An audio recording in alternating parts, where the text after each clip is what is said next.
श्री पार्वती वल्लभाष्टकम्।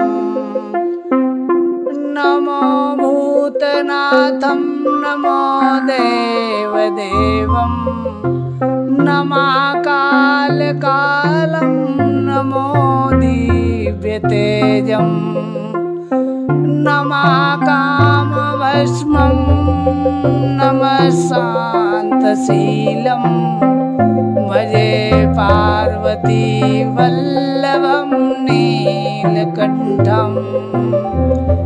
सदा तीर्थसिद्धं सदा भक्तरक्षं सदा शैव पूज्यं सदा शुभ्रभस्मं सदा ध्यानयुक्तं सदा ज्ञानतल्पं भजे पार्वती वल्लभं नीलकण्ठम्।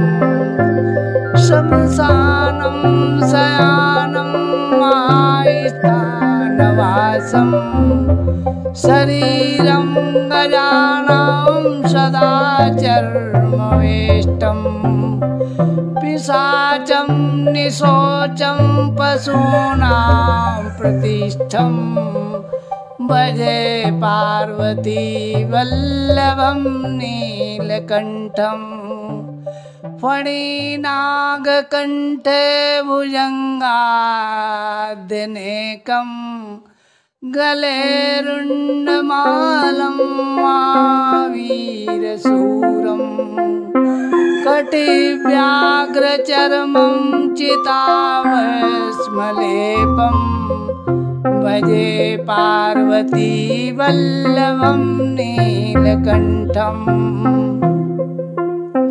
शिरे शुद्धगङ्गा शिवा वामभागं बृहे दीर्घकेशं सदा मां त्रिनेत्रं मणिनागकर्णं सदा बालचन्द्रं भजे पार्वती वल्लभं नीलकण्ठम्।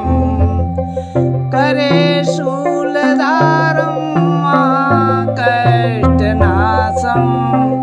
सुरेशं वरेशं महेशं जनेशं धनेशां मरेशं ध्वजेशं गिरीशं भजे पार्वती वल्लभं नीलकण्ठम्।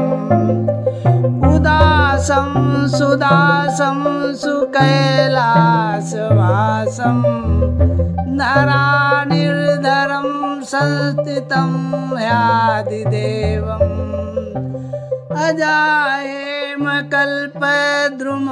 कल्पसेव्यं भजे पार्वती वल्लभं नीलकण्ठम्।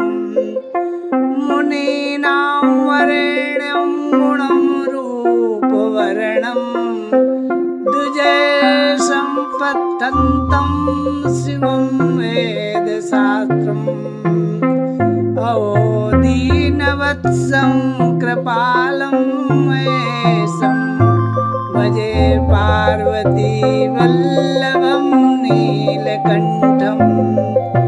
सदा भावनाथं सदा सेव्यमानं सदा भक्तिदेवं सदा पूज्यमानं मया तीर्थवासं सदा सेव्यमेकं भजे पार्वती वल्लभं नीलकण्ठम्। इति श्रीमच्छङ्कर योगीन्द्र विरचितं पार्वती वल्लभाष्टकम्।